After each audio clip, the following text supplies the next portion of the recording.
All right, I'm going to assume that you are able to log into SAS Studio. So here you are.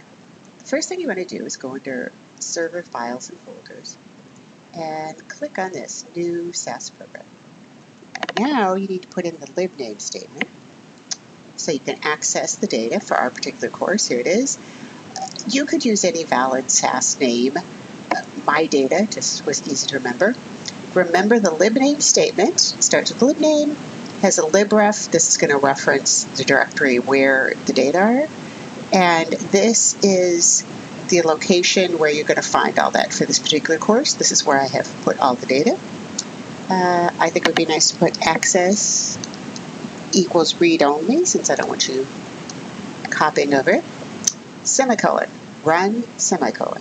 Click on your little running guy there. All goes well, tells you it's assigned. All right, now you're going to go under Tasks and Utilities. Click there. Click Characterize Data. And now you're going to pick a data file. In this case, it's already picked for me. I wanted to pick my data, autism. But if it wasn't there, you could click. I didn't see it. So I can make it a little bigger there.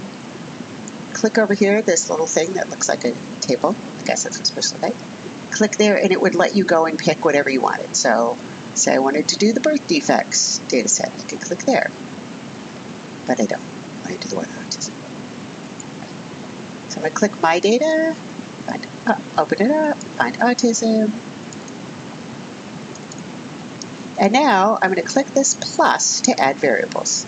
Well, I don't want the state, but I do want everything else. You can click one variable, hold down the Shift key, click the bottom variable, and I will click Alt, select all of them at once. Click OK. All right, so I've selected all of the variables. Now, this is going to show me over here the code that SAS generated for me. Very nice. So it's showing it's going to do a proc means, proc univariate. I click on my little running guy here.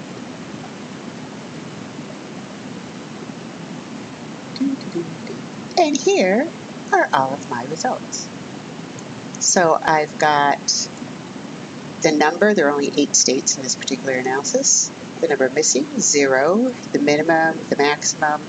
Now, the funny thing here is it's kind of wrapped around, but you define, let's see if I can do it. If I make it bigger,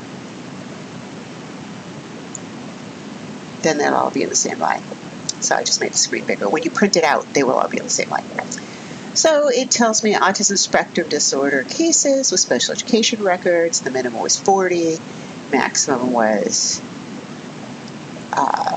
650, mean of 449.5. The median was 491, standard deviation 196, and so on. So for every variable that I selected, it gives me the N, that is the number of valid records, number missing, minimum, mean, median, maximum, and standard deviation.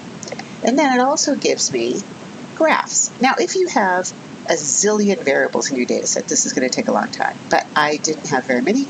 So it tells me, for example, 50% of the states had a midpoint of around 700 cases, so 600 to 700 cases.